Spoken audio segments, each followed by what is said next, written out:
நாம் எடுத்துக்கொண்ட அந்த வேத வசனத்தை நம்முடைய வாழ்க்கையில அனுபவித்து நாம் கர்த்தருக்கு நன்றி செலுத்தினோம். ஆண்டவர் எத்தனையோ வாக்குகளை கொடுத்திருக்கின்றார். மனிதனோடு அவர் பேசும் பொழுது அநேக காரியங்களை அவனுக்கு ஆண்டவர் அறிவிக்கின்றார். அவர் சொல்லுகின்ற வார்த்தைகளை மனிதன் கேட்கின்றார். அந்த வார்த்தைகளை ஏற்றுக்கொண்டு கர்த்தர் சொன்ன வார்த்தையின்படி அவர் என்னை வழி நடத்துவார், என்னை ஆசீர்வதிப்பார், என்னோடு கூட இருப்பார் என்று தன்னுடைய வாழ்க்கையை நடத்துகின்றார்கள். ஆனால் தேவன் சொல்லுகின்ற அந்த வார்த்தையை நாம் கவனமாக கேட்கவில்லை என்று சொன்னால், அவர் சொன்ன வார்த்தைகளை வேறு வித்தியாசமான அர்த்தத்தை பொருளை கொண்டு நம்மை சாத்தானவன் வஞ்சித்து விடுவார். எனவே தேவனுடைய வார்த்தைகள் தான் நம்மை வழி நடத்தக்கூடியதாக இருக்கின்றது. வேதம் சொல்லுகிறது, நாம் இந்த உலகத்தில் நடப்பதற்கு வெளிச்சம் தேவை. அந்த வெளிச்சம் நமக்கு எப்படி கிடைக்கும் என்றால் அது வேத வசனத்தின் மூலமாக தான் கிடைக்கும். வேத வசனம் தான் என்னுடைய பாதைக்கு என்னவாக இருக்கிறதா? தீபமாக இருக்கிறது. அது வெளிச்சத்தை கொடுக்கிறது. இந்த வசனம் இல்லை என்று சொன்னால் இருளிலே நடக்கிறவர்களை போல நாம் நடந்து கொண்டிருப்போம். எனவே வேதத்தின் வெளிச்சத்திலே நாம் நடக்க, அந்த வேத வசனத்தை நாம் சரியாக அறிந்து கொண்டவர்களாக தேவன் சொன்ன வார்த்தையின்படி வாழ நாம் முற்படும் பொழுது தேவன் நிச்சயமாகவே நம்மை அவர் வழி நடத்துகின்றார். எனவே தேவன் முதலாவது மனிதனுக்கு கொடுத்த வாக்குத்தத்தம் என்ன என்று ஆதியாகமத்தில் நாம் பார்ப்போம் என்று சொன்னார். ஆண்டவர் என்ன செய்கிறார் என்றால், உலகத்தை படைத்து மனிதனை படைத்து அவர் சொல்லுகின்றார், நீங்கள் இந்த தோட்டத்தில் உள்ள எல்லா பழங்களையும் சாப்பிடலாம் என்று ஆண்டவர் சொல்லுகின்றார். ஆனால் பிசாசானவன் வருகின்றான். வந்து அந்த மனிதனிடத்துல அவன் கேட்கிறான்.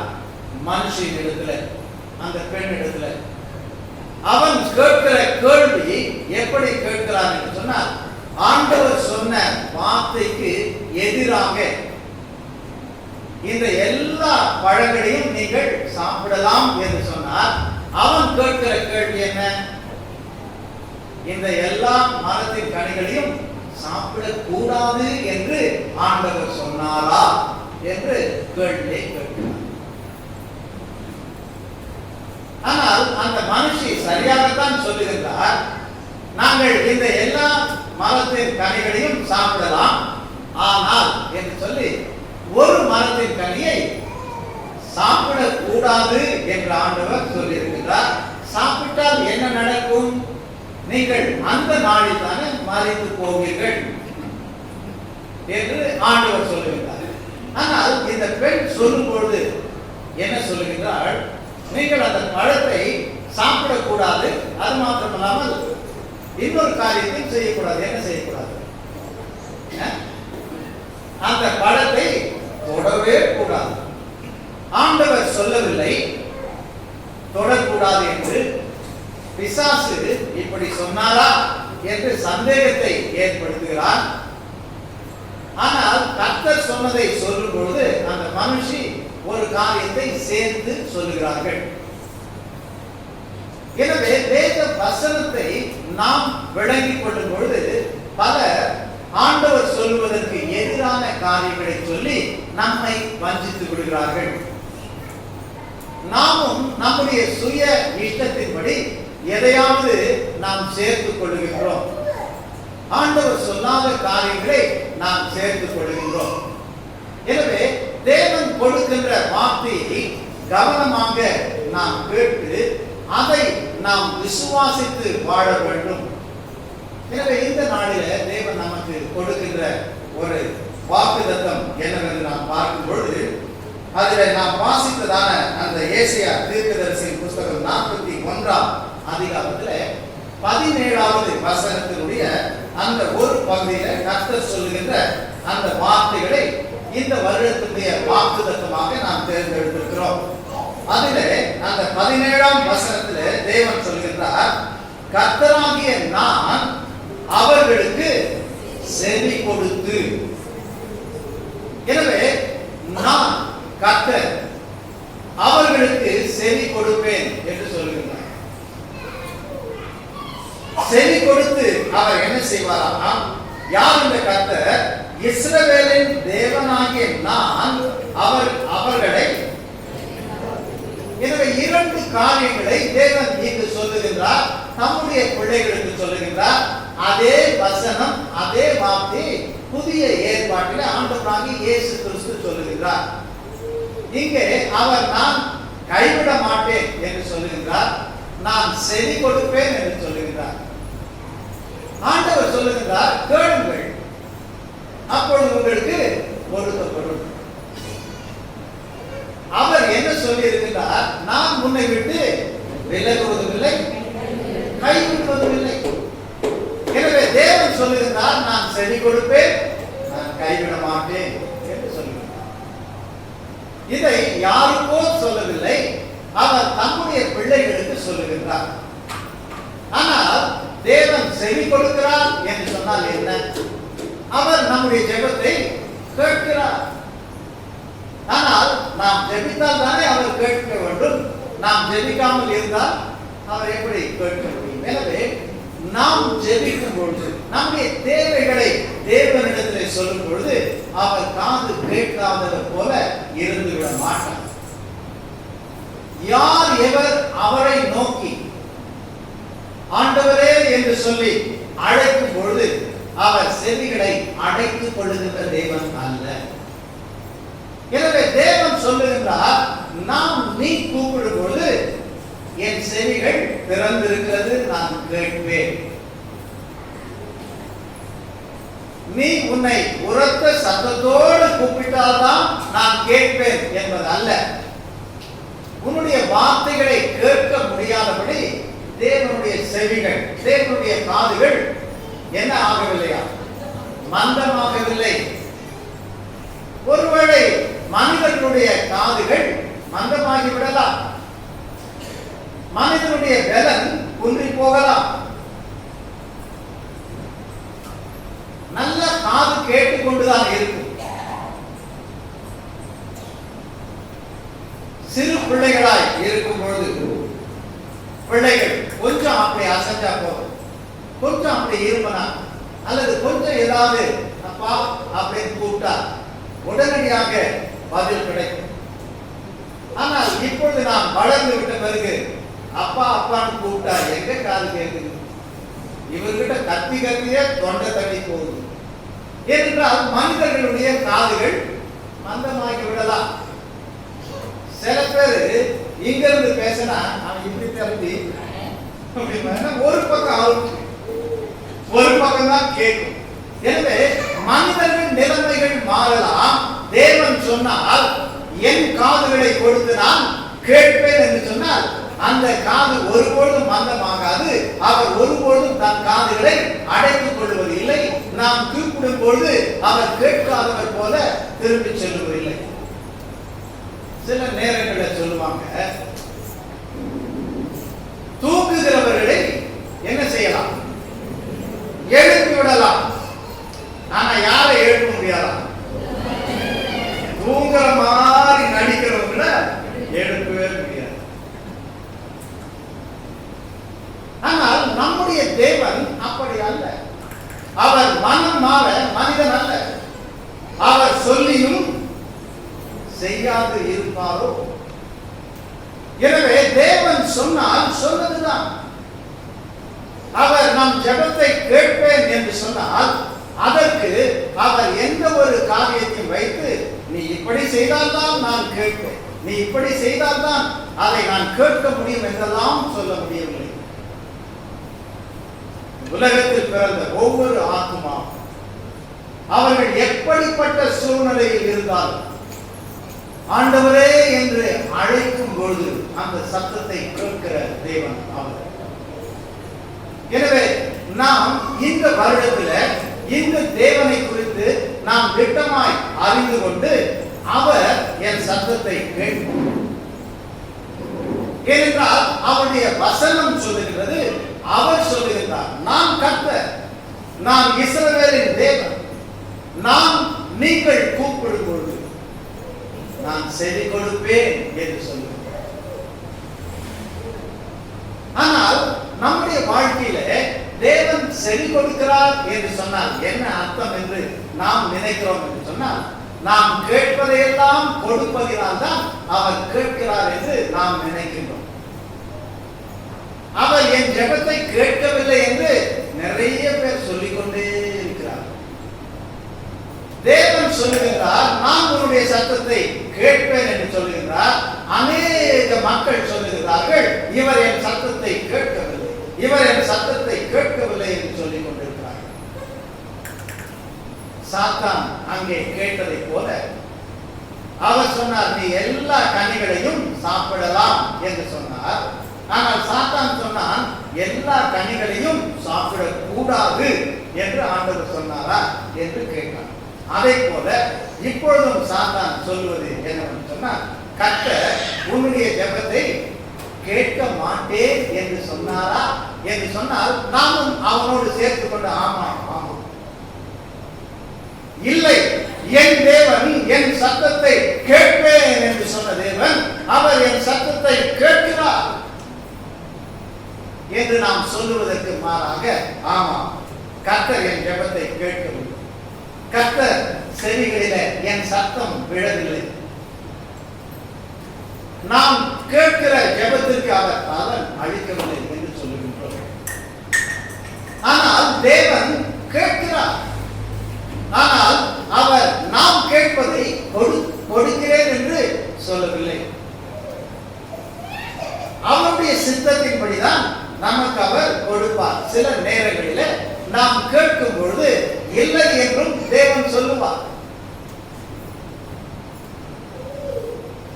எத்தனையோ மக்களுடைய ஜெபங்களுக்கு ஆண்டவர் இல்லை என்று சொல்லி இருக்கிறார். அதுதான் தேவனுடைய பதில்.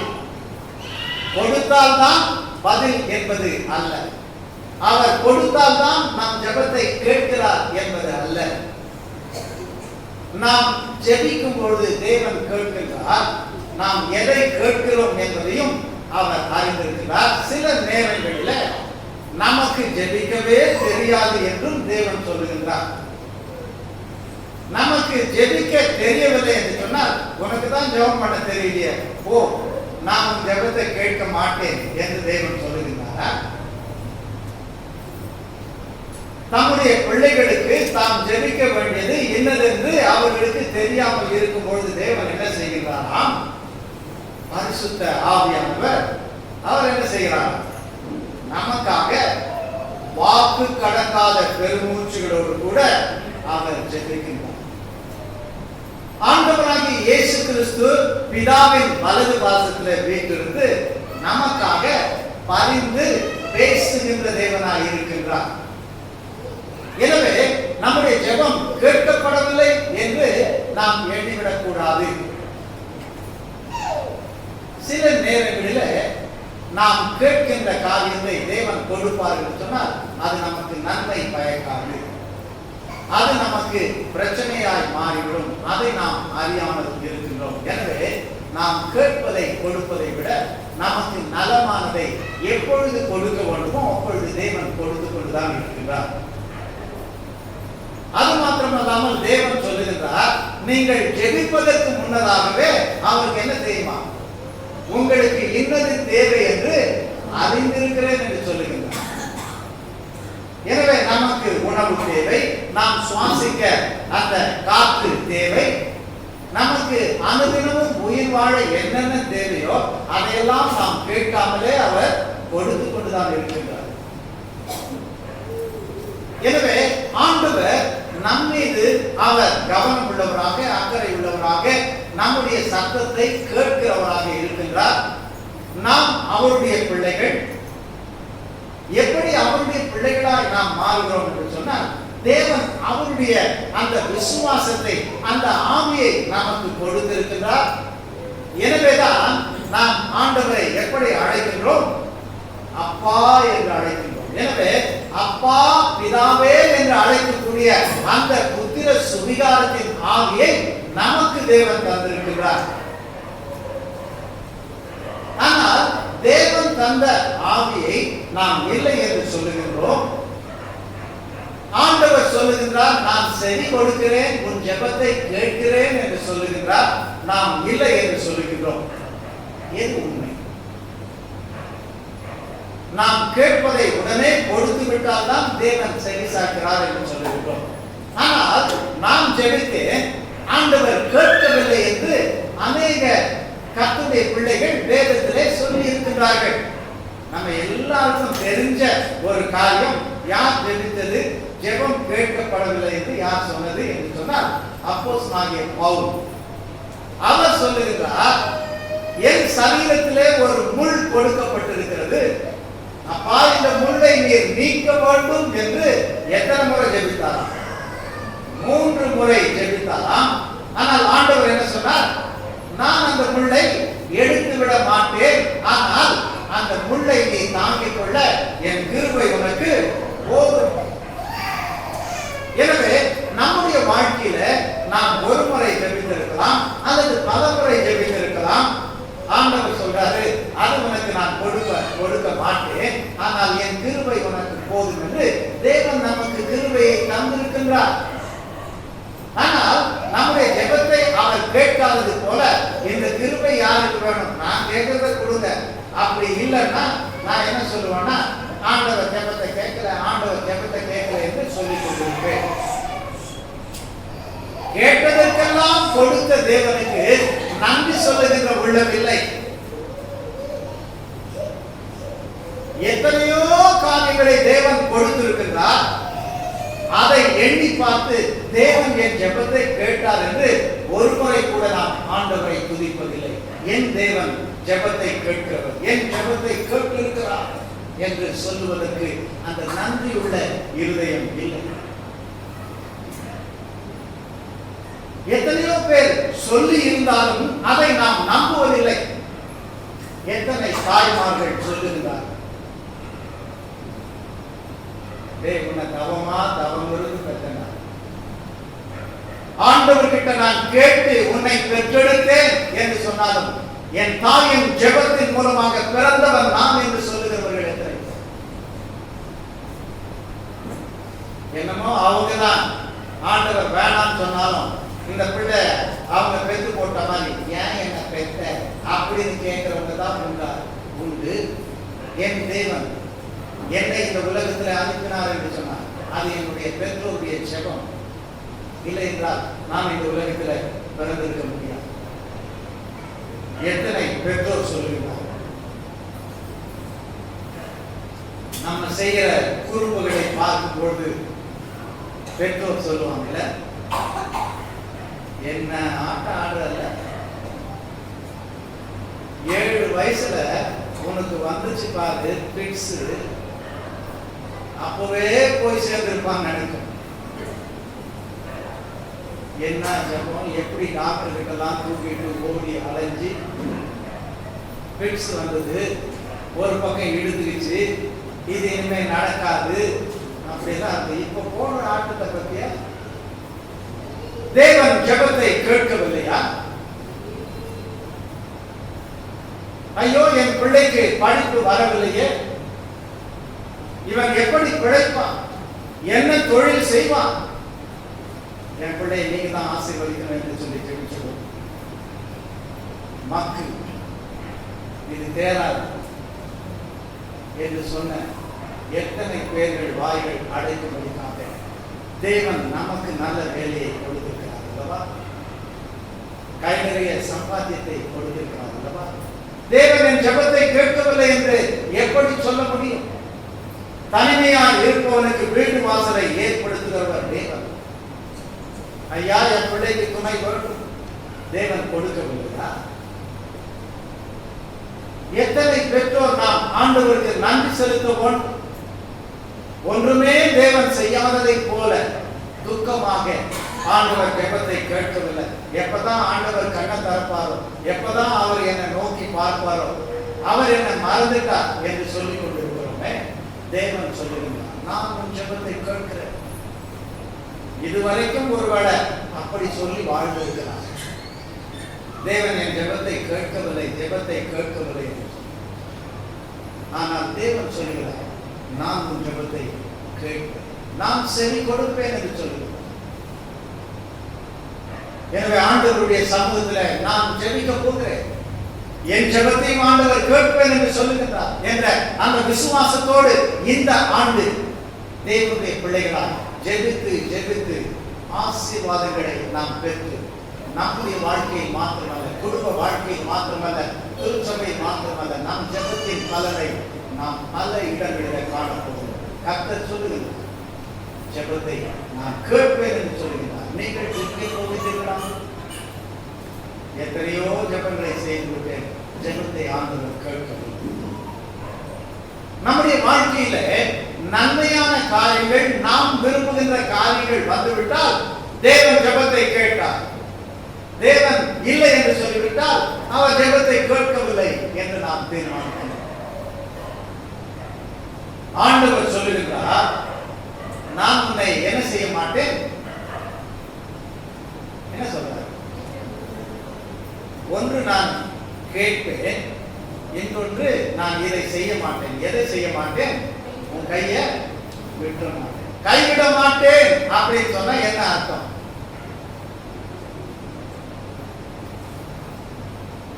ஆண்டவர் கையை முக்கிட்டே இருந்து கையை விடவே மாட்டார். அப்படியா? அவர் நம்மோடு கூட இருப்பார். எத்தனை பேர் நம்மளை கைவிட்டு இருக்கிறாங்கல்ல? அவனை நம்ப நான் கைவிட்டான். மனிதர்கள் கைவிடாது. தேவன் சொல்லுகிறார், அவர் என்ன சொல்றாரு? சில நேரத்துல நான் கையை பிடிச்சி நடத்துவேன், சில நேரத்துல கை விட்டுருவேன். அப்படியே சொல்றாரு. என்ன சொல்றது? நான் ஒருபோதும் உன்னை கைவிடவே மாட்டேன். எனவே தேவன் தம்முடைய பிள்ளைகளை கைவிட்டதே கிடையாது. ஆனால் நாம் தான் நினைத்துக் கொள்கிறோம் தேவன் நம்மை கைவிட்டு விட்டார் என்று சொல்லி. ஆனால் அவர் கைவிடாத தேவன். இதற்கு எத்தனை மனிதனுடைய வாழ்க்கையை வேதத்தில் நாம் தேடி வாசித்தாலும் தேவன் அவர்களை கைவிடவில்லை என்பதை நாம் அறிந்து கொள்ளலாம். ஆகார் என்று சொல்லக்கூடிய ஒரு பெண்ணை எடுத்துக்கொள்வோம் என்று சொன்னால், ஆகார் யார் என்று கேட்டால் நாம் என்ன சொல்லுவோம்?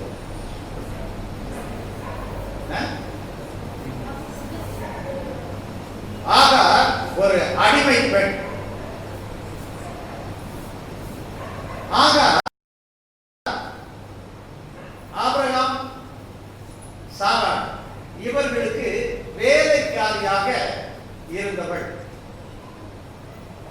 அந்த ஆகாருடைய வாழ்க்கையில பார்க்கும் பொழுது அவள் நினைத்திருக்கலாம், நான் ஒரு அடிமை, கர்த்தர் என் ஜெபத்தை கேட்பாரா? கர்த்தர் என் ஜெபத்தை கேட்டால் நான் எதற்கு அடிமையாக இருக்க வேண்டும்? ஆனால் தேவன் அந்த அடிமையை என்னவாக்கினாராம்? அந்த குடும்பத்துக்கு ஒரு எஜமானியாக மாற்றிவிட்டார். இதெல்லாம் எங்களுக்கு தெரியாது அப்படின்னு நம்ம சொல்ல முடியாது. எல்லோருக்கும் தெரிந்த கதை தான். சண்டே ஸ்கூல்ல இருந்து சொல்றாங்க, எப்படி இந்த அம்மா எஜமானி ஆனாங்க அப்படின்னு பார்க்கும் பொழுது, இந்த சாராளுக்கு குழந்தை இல்லை. ஆபிரகாம் இடத்துல தேவன் பேசுறாரு, நான் உன்னை ஆசீர்வதிப்பேன் கூப்பிட்டாரு. எங்க ஆண்டவரை ஆசீர்வதித்து ஆபிரகாம் சொல்லுவார், என்னுடைய சந்ததியை பெருக பண்ணுவேன்னு சொன்னீங்க, ஒரு பிள்ளை கூட எனக்கு இல்லை. எனவே அவரு என்ன சொல்றாரு? சரி, என் சந்ததின்னு சொன்னா என் வேலைக்காரன் யாரோ தான் என்னுடைய சொத்துக்கெல்லாம் அதிபதி ஆக போறான் போல இருக்கு, அவன் தான் என் பேரை சொல்லுவான் போல இருக்கு, அவனை ஆசீர்வதிங்கன்னு சொல்லும் போது ஆண்டவர் சொல்றாரு, இல்லப்பா உனக்குன்னு நான் பிள்ளையை தருவேன். ஆனா அந்த மனைவி சாராள் அவங்க என்ன சொல்றாங்க? ஆண்டவர் சொன்னா செய்வார் தான், ஆனா அப்படி அவர் செய்யக்கூடிய சாத்தியம் இல்லை. ஏன்னா எனக்கு அந்த வயசெல்லாம் நான் தாண்டிட்டேன். அதே மாதிரி என்னுடைய கணவரும் வயசாயிடுச்சு. ஆனா என் மூலமா குழந்தை பிறக்காது அப்படின்றது உறுதியா எனக்கு தெரியும். ஆனா என்னுடைய கணவர் அவருக்கு குழந்தை பிறக்கக்கூடிய சாத்தியம் இருக்கிறது. எனவே என்ன செய்யலாம்? என் மூலமாக சந்ததி வரவில்லை என்றாலும் என்னுடைய அடிமை பெண் ஆகார் இருக்கிறார்கள் அல்லவா, அவர்களை நீ மனைவியாக எடுத்துக்கொண்டால் அவள் மூலம் சந்ததி பிறக்கும் என்று இவள் எண்ணி அந்த அடிமையை தன் கணவருக்கு மனைவியாக கொடுத்தார். அதை போலவே ஆகாரும் கர்ப்பவதி ஆனவுடனே தன்னுடைய எஜமானி அம்மாவை இவங்க என்ன செஞ்சாங்க? ரொம்பவும் தாழ்வா கேவலமா பார்க்கிறாங்க. அந்த அம்மா அடிமை பெண் எனக்கு அடிமை பெண் இப்ப என்ன நினைக்கிறாங்க? ஆண்டவர் என்னை நினைத்தருளினார், ஆண்டவர் என் ஜெபத்தை கேட்டார், ஆண்டவர் என்னை உயர்த்தினார் என்று நினைக்கிறார். ஆனால் தன்னுடைய எஜமானி அம்மா என்ன சொல்றாங்க? ஆபிரகாம் கிட்ட இது நியாயமா? என்ன இவ இப்ப ரொம்ப தாழ்வா இப்படி பார்க்கறாளே அப்படின்னு சொல்லும்போது ஆபிரகாம் சொல்றாரு, இதுக்கு நானம்மா காரணம், நீ தான் செஞ்ச, இப்ப கூட உன்னுடைய கருத்துலதான் அவ இருக்கிறா அப்படின்னு சொன்ன உடனே அப்ப அவளை ரொம்பவும் வருத்தப்படுத்தி நிறைய வேலைகள் எல்லாம் வாங்குறான். அப்ப இந்த அம்மா எவ்வளவு கஷ்டப்பட்டிருப்பாங்க. அப்ப நான் முன்னாடி இருக்கும் போதே நல்லா இருந்தது, இப்போ குழந்தையோடு கூட நான் இருக்கும்பொழுது இவ்வளவு வேதனைகளை அனுபவிக்க வேண்டுமா? வேண்டாம் என்று நான் ஓடி போகிறேன் என்று ஓட ஆரம்பிக்கின்றார். எங்கே போகிறாள் என்று தெரியவில்லை. வனாந்தரமான இடத்துல ஓடுகிறார். அப்படி ஓடும்போது தன்னுடைய குழந்தைக்கு தண்ணீர் இல்லை. எனவே அந்த குழந்தை கத்தி கத்தி சாக போகின்றது. பட்ட பாடுகள் எல்லாம் போதும், என் குழந்தை என் கண் முன்பாக சாவதை நான் பார்க்க மாட்டேன் என்று சொல்லி அந்த குழந்தை என்ன பண்ணாங்களா? ஒரு இடத்துல கடத்திக்கிட்டு தூரமா போய் கதறி அழுதுகிறார். அந்த நேரத்துல அம்மா நீ நினைக்கிறது தவறு, உன் பிள்ளை சாக மாட்டான், அவருடைய சத்தத்தை நான் கேட்டேன் என்று சொல்லி அந்த இடத்துல தண்ணீர் இருக்கிறதை ஆண்டவர் காட்டுகின்றார். உடனே அவர் போய் தண்ணீரை எடுத்து கொடுக்கிறார். அதுவும் ஆகாரே நீ எங்க போறன்னு கேட்கும் போது என்னுடைய முதலாளி அம்மா வாய்ந்து நான் போடுகிறேன். ஆண்டவர் என்ன சொல்றார்? உன் சத்தத்தை கேட்டேன், அதனால நீ வா, உன்னை வேற இடத்துக்கு கூட்டிட்டு போறேன்னு சொன்னாரா? என்ன சொல்ற? நீ திரும்பி அவங்க கிட்ட போய் என்ன செய்யலாம்? அடங்கி இரு. எனவே கஷ்டமான சூழ்நிலைகளுக்கு கர்த்தர் தான் போய் இருன்னு சொல்றார். எனவே கஷ்டங்கள் மாறிவிட்டால் தான் கர்த்தர் ஜெபத்தை கேட்கிறார் என்பது அல்ல. அது மாத்திரமல்லாமல் அந்த இடத்துல அந்த ஆகார் தேவனுக்கு ஒரு பெயரை சொல்லுகிறார். என்ன சொல்லுகிறார்? நீர் என்னை காண்கின்ற தேவன், என்னை காண்கின்ற தேவனை நான் இன்றைக்கு பார்த்தேன் என்று சொல்லுகின்றார். இதுவரைக்கும் அவர் என்னை பார்க்கவில்லை என்று அவள் எண்ணினாள். ஆனால் நான் உன்னை காணுகின்ற தேவன் என்பதை தேவன் அங்கே அவளுக்கு வெளிப்படுத்தினார். எனவே தேவன் நம்முடைய சத்தத்தை கேட்கிறார், நம்மை கைவிடாது இருக்கிறார் என்று சொன்னால் கஷ்டங்களில் இருந்து நம்மை விடுவித்து காக்கிறவர் அல்ல, அந்த கஷ்டங்களின் மத்தியிலும் கூட கிருபையை தந்து நம்மை வழி நடத்துகின்ற தேவன். யோசேப்புடைய வாழ்க்கையை பார்க்கும் பொழுது ஒன்றும் செய்யவில்லை. அவனை கொன்று போடும்படிக்காக சகோதரர்கள் என்ன செய்தாங்க? குழியிலே போட்டார்கள். ஆனால் தேவன் அவனோடு கூட இருந்தார். எனவே எகிப்திலிருந்து வர அந்த மக்களுக்கு அவனை விற்று போடலாம் என்று தூக்கி அவனை விற்று போட்டார்கள். அடிமையாய் அவன் வேறொரு நாட்டிற்கு எடுத்து செல்லப்படுகிறார். அந்த இடத்திலாவது நல்லபடியா பொழைச்சுக்கலாம் என்று சொன்னால் அவனுடைய எஜமானி அவன் மீது பொல்லாத பழியை போட்டு அவனை சிறைச்சாலையிலே தள்ளுகின்றார்கள். ஆனால் ஜெயிலுக்கு போனாலும் சிறைச்சாலைக்கு போனாலும் யார் அங்கே கூட இருந்ததா? தேவன் அவனோடு கூட இருந்தார். அவன் அந்த சிறைச்சாலையில இருந்தபடியினாலே அங்கு இருந்த மக்களுடைய அந்த சொப்பனத்தை அவன் விளக்கப்படுத்துகிறான். அதன் பிறகு ராஜாவுக்கு ஒரு சொப்பனம் வருகிறது. அதன் மூலம் அவனை அழைக்கிறார்கள். அவன் அந்த தேசத்திலே பஞ்சம் வரும் என்று சொல்லுகிறான். அப்படி என்றால் பஞ்சத்திலிருந்து காப்பதற்காக நீதான் இந்த நாட்டுக்கு அதிபதி என்று அவனை உயர்த்துகிறார். பஞ்சம், கொடிய பஞ்சம், எங்குமே உணவு கிடைக்கவில்லை. இந்த யோசேப்பினுடைய சகோதரர்களுக்கும் உணவில்லை. என்ன செய்யறது தெரியல. அவங்க அப்பா சொல்றாரு, என்ன சொன்னார்? ஏன்டா ஒருத்தர் பார்த்துக்கிறீங்க, இங்கதான் சாப்பாடு இல்லை, எல்லா ஜனங்களும் எகிப்துக்கு போய் சாப்பாடு வாங்கி வராங்க, போய் சாப்பாடு வாங்கி வாங்கலான்னு சொல்லி அனுப்புறாங்க. அவர்கள் அங்கே சென்ற பொழுது அந்த தன்னுடைய சகோதரன் யோசேப்பு, அவன் எகிப்தின் ராஜாவை போல ஒரு அதிபதியாக இருக்கும்போது இவர்களுக்கு அடையாளம் தெரியவில்லை.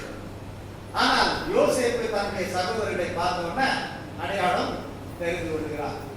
அதன் பிறகு மிக அருமையாய் அது எழுதப்பட்டிருக்கிறது. எனவே ஆதியாகமத்தில் யோசேப்பினுடைய கதையை நீங்க படிச்சீங்கன்னா மிக அருமையாய் இருக்கும்.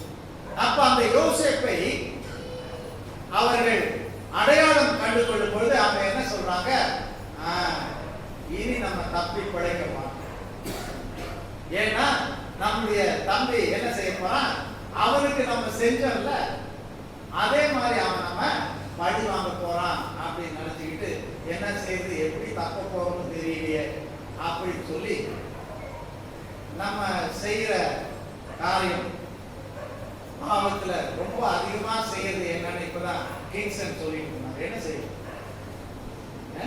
பொய்ய ஊருக்கு தள்ளுவோம்.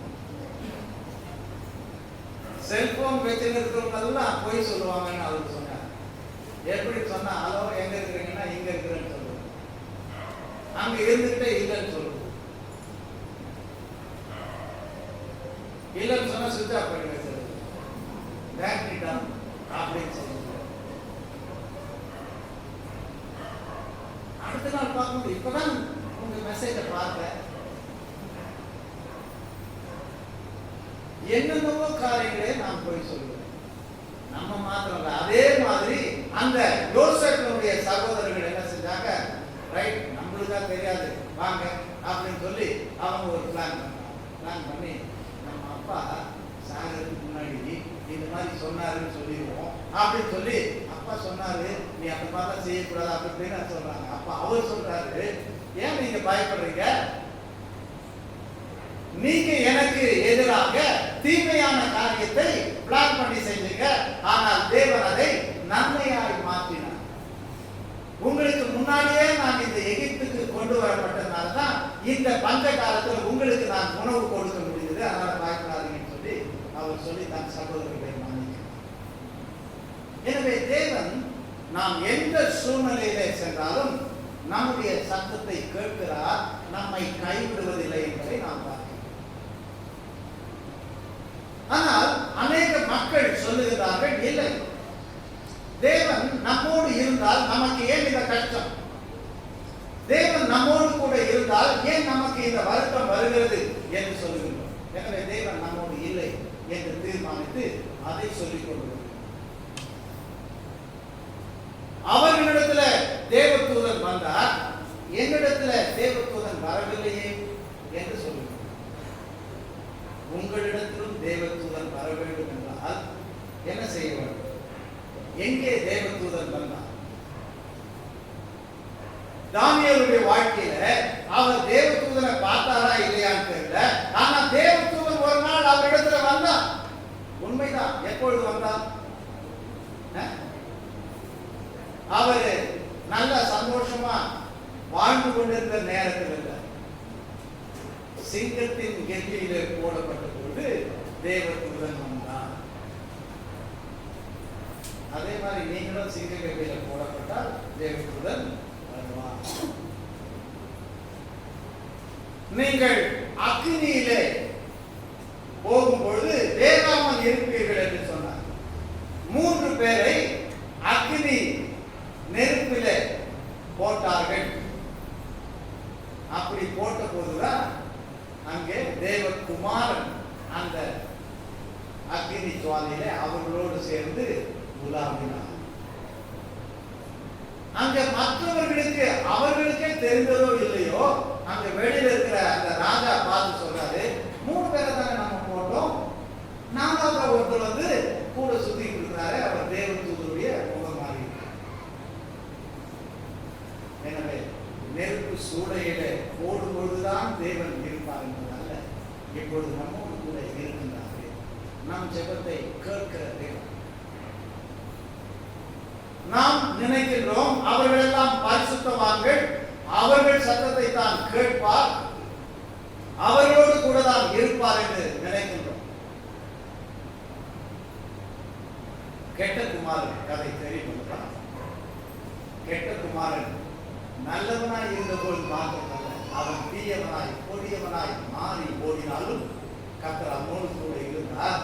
அவன் மறுபடியும் வருவதற்கு தேவன் உதவி செய்தார். தேவன் நம்மை கைவிடுவதில்லை. அவருடைய சித்தத்திற்கு விரோதமாய் யோனா ஓடினான், ஆனால் தேவன் விட்டுவிடவில்லை. அவனை பிடித்து கொண்டு வர அவன் எத்தனை பிரயாசம். எனவே ஓடுகின்றவர்களை விட்டு விடுகின்ற தேவன் அவர் அல்ல. நாம் செய்கின்ற பாவங்களுக்கு தக்கதாக நம்மை தண்டிக்காத அன்பின் தேவன். எனவே இந்த வருடத்தை நமக்கு கூட்டி கொடுத்து அவர் நம்மை தண்டிக்க வேண்டும் என்று சொன்னால், முதல்ல கரோனா வந்தப்பவே நம்மளும் போய் சேர்ந்து செத்து போனவங்க எல்லாம் நம்மளோட மோசமான பாவிகள் சொல்றோம். எத்தனையோ நல்லவர்கள் நிறைய பேர் சொல்றாங்க, எத்தனையோ பேர் இருக்கிறாங்க, ஆனா இவர் நல்லவராச்சு, ஏன் இவர் சாகணும்? சில நேரங்கள்ல சொல்றோம், ஐயோ வாலிப வயசுல சாக வேண்டிய வயசான, அதுக்கு பதிலா அவங்க அப்பாவோ தாத்தாவோ கூட சொல்லலாம், இத்தனை வயசாயிடுச்சு நான் போய் சேர்ந்துக்க கூடாதா அப்படின்னு சொல்லலாம். எனவே நாம் நல்லவர்கள், பரிசுத்தவான்கள், அதனால்தான் தேவன் நம்மை தண்டிக்கவில்லை என்பதல்ல. நாம் பாவிகளாய் இருந்தால் கர்த்தர் நம் சத்தத்தை கேட்பார். பொல்லாத மனிதனாய் தேவன் பயன்படுத்த தெரிந்து கொண்ட மனிதன் சாம்சன் ஆண்டவருக்கு விரோதமாய் பாவம் செய்து தன் கண்கள் பிடுங்கப்பட்டு மறிக்கின்ற தருவாயில் அப்பா என்று ஒருமுறை கூப்பிட்டு எனக்கு மறுபடியும் அந்த கரண் காரணம் கேட்கிறார். ஆண்டவர் கொடுக்கவில்லையா? சிலுவையில தொங்கிக் கொண்டிருக்கின்ற அந்த மனிதன், நீ வரும்போது என்னை நினைத்துக் கொள்ளும் என்று சொன்னபோது, வாழ்க்கையெல்லாம் நீ தவறு செய்து வாழ்ந்த உன் சத்தத்தை நான் எப்படி கேட்பேன் என்று சொன்ன இன்றைக்கே நீ என்னோடு கூட பரதேசி இருப்பாய். எனவே நாம் ஜெபத்தை கேட்பேன் என்று வாக்கு தந்தோம். நாம் ஜெபிக்கலாம், ஆண்டவரே என் ஜெபத்தை நீ கேட்பது, எனவே என்னை நீ ஆசீர்வதி, இந்த வருடத்தில் உன் பிள்ளையால் வாழ வேண்டும். உன் வேத வசனத்தை நான் வாசித்து அந்த வசனத்தின்படி வாழ, தேவன் சொல்லுவதற்கு மாறான ஒரு வார்த்தையும் என் வாயிலிருந்து வரக்கூடாது. தேவன் சொல்லுகிறார், பெற்ற தாயும் மேலாய் அன்பு வைக்கிற தேவன் என் தேவன், என்னுடைய தாயை காட்டிலும் என்னை நேசிக்கிறவர், என்னை வெறுத்து விடவில்லை, என் ஜெபத்தை கேட்கிறவர், அவர் வார்த்தையை நான் நம்புகின்றேன், ஒருபொழுதும் உன்னை கைவிட மாட்டேன் என்று சொன்னவர் என்னை கைவிடவே மாட்டார். நான் எத்தனை மோசமான பாதையிலே சென்றாலும் கைவிடாத தேவன் ஒருவர் உண்டு. எனவே அதை விசுவாசிக்க எழுந்து நிற்போம். இந்த வசனத்தை ஒருமுறை நாம் வாசித்து ஜெபித்து அமரலாம். இந்த வருடத்தினுடைய வாக்குத்தத்த வசனம் ஏசாயா தீர்க்கதரிசி புத்தகம் 41ஆம் அதிகாரம் 17ஆம் வசனம். இந்த வாக்குத்தத்த வார்த்தையை நாம் வாசிக்கலாம். கர்த்தராகிய நான்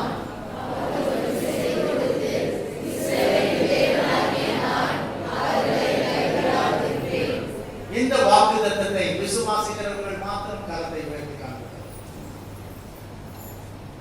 கரங்களை கேட்போம். கர்த்தருடைய சமூகத்திலே கரங்களை கேட்போம். ஏதோ பக்கத்தில் இருக்கிறவங்க கையை கொடுத்தோம்னா ஏதோ பெரிய பாவத்தில் இருக்கிறார் போல இருக்குது, அதனாலதான் இவர் கையை கொடுக்கல அப்படின்னு நம்ம நினைச்சுவாங்களோ அப்படின்னு நினைச்சு கை கொடுத்துக்கலாம்.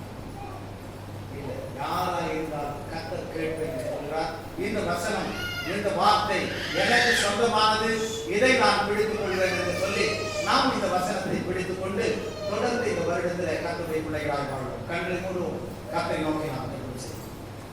பரிசுத்தமுள்ள எங்கள் பரலோக பிதாவே, உம்முடைய ஆலயத்தில் இந்த வருடத்தை துவக்குகிற நாங்கள் ஒவ்வொருவரும் ஆண்டவரே உம்முடைய ஒரு வார்த்தையை நாங்கள் ஆண்டவரே சற்று நேரம் தியானித்தோம். செவி கொடுக்கிற தேவனே உமக்கு நன்றி. நாங்கள் ஜெபிக்கிற ஜெபத்திற்கு ஆண்டவரே உங்கள் செவிகள் திறந்திருக்கிறது அப்படின்னா உமக்கு நன்றி. அப்பா, எங்களை கைவிட மாட்டேன் என்று நீ சொன்னீரே, நன்றி ஆண்டவரே. நாங்கள் ஒருபொழுதும் கைவிடப்படுவதில்லை. தேவரே, எங்களில் விசுவாசத்தை துவக்கினவர் நீ, அதை முடிக்கிறவரும் நீர் ஆண்டவரே. நாங்கள் கண்களை மூடும் பொழுது, கடைசி சுவாசத்தை நாங்கள் சுவாசித்து மறிக்கும் பொழுது, கைவிடாத தேவனே உமக்கு நன்றி என்று சொல்லி எங்கள் வாழ்க்கையை முடிக்க கர்த்தர் எங்களுக்கு உதவி செய்யும். இந்த வாழ்க்கை கஷ்டமானது. இந்த உலகத்தில் உங்களுக்கு உபத்திரவம் உண்டு என்று சொல்கிறேன், திடன் கொள்ளுங்கள் என்று சொல்கிறேன். திடனற்றவர்கள் பலனற்றவர்களை எங்களை திடப்படுத்தி வழி நடத்த உங்களுடைய சமூகத்தில் ஒப்புக் கொடுக்கிறோம். தேவரே, ஆண்டவராகிய இயேசு கிறிஸ்துவிடத்தில் வந்துவிட்டார். நோய்கள் இல்லை, பண பிரச்சனைகள், கடன் பாரம் இல்லை, எந்த விதமான கஷ்டங்கள் கவலைகள் இல்லை என்று சொல்லி தேவரே உம்முடைய கர்த்தாவுடைய வார்த்தையை ஆண்டவரை சொல்லி வஞ்சிக்கின்ற மக்களின் மத்தியில நாங்கள் ஆண்டவரே உம் வார்த்தைகளை நாங்கள் விட்டுவிடாமல் இல்லை. எங்கள் தேவன் கஷ்டத்தின் பாதையில இருந்தாலும் எங்களோடு கூட இருக்கிறார். அது மரண இருளின் பள்ளத்தாக்கில நாங்கள் நடந்தாலும் அதை நாங்கள் உணர்ந்து சொல்ல முடியும். கர்த்தர் எங்களோடு கூட இருக்கிறார். கர்த்தர் உங்கள் ஜெபத்தை கேட்க மாட்டார் என்று எத்தனை பேர் சொன்னாலும் இல்லை, நாங்கள் விசுவாசிக்கின்றோம். அவர் எங்களுக்கு தந்த வாக்குத்தத்தம், ஜெபத்தை கேட்பேன் என்று சொன்னவர் என் ஜெபத்தை கேட்கிறார் என்று சொல்ல எங்கள் ஒவ்வொருடைய விசுவாசத்தை பலப்படுத்தும். அப்பா, கிதியோன் கேட்டதை போல கர்த்தர் எங்களோடு கூட இருந்தார். ஏன் எங்களுக்கு இந்த பிரச்சனை, ஏன் நாங்கள் இப்படியெல்லாம் கஷ்டப்பட வேண்டும் என்று கேட்காதபடிக்கு கர்த்தர் அனுமதித்த காரியங்களின் மத்தியில் நாங்கள் வாழும் பொழுது உலகத்தை பல கஷ்டங்கள் வந்தாலும் கர்த்தரை கைவிட மாட்டார் என்று சொல்லி நாங்கள் ஜெபத்தோடு ஆண்டுகிற உம்முடைய ஆசீர்வாதத்தை பெற்று வாழ கர்த்தரை ஒவ்வொருவரையும் ஆசீர்வதிக்கிறோம். அப்பா, என் ஜெபத்தை நீ கேட்டால் எனக்கு எப்பொழுது என் ஜெபத்துக்கு பதில் தருவது, எப்பொழுது நான் கேட்பதை எனக்கு தருகிறது அநேக நபர்களை கேட்டுக்கொண்டிருக்கலாம். எல்லாவற்றிற்கும் ஒரு காலம் உண்டு அல்லவா? எனவே கர்த்தர் ஒவ்வொருவருக்கும் நன்மைகளை செய்கிற தேவன். இந்த வருடத்தில் இந்த திருச்சபையின் பிள்ளைகள் ஒவ்வொருவரும் ஆண்டுகிற கர்த்தர் என்னுடைய ஜெபத்தை கேட்டார் என்று சாட்சி சொல்வதற்காக என்னென்ன தேவைகளை கேட்கிறார்கள் அவர்களுக்கு ஆண்டுகிற நீர் அருளி செய்ய இந்த வழியில் சொல்லிக்கிறோம். வெள்ளன்பார் தேவரை விசுவாசத்தில் வளரும்படி கிருபை செய்யும். உம்முடைய வேத வசனத்தின்படி வாழ எங்களை நாங்கள் அர்ப்பணிக்கின்றோம். கர்த்தர் எங்களை ஆசீர்வதி. எங்கள் மீட்பும் ரட்சகருமாகிய இயேசு கிறிஸ்துவின் நன்றி செலுத்தி ஜெபிக்கிறோம். எங்கள் ஜீவனோடு நலன்களாக ஆமென். இந்த வழியிலே நாம் இறுதி பாடலாக கர்த்தரின் கை குறுக விளைகிற பாடலை பாடுவோம்.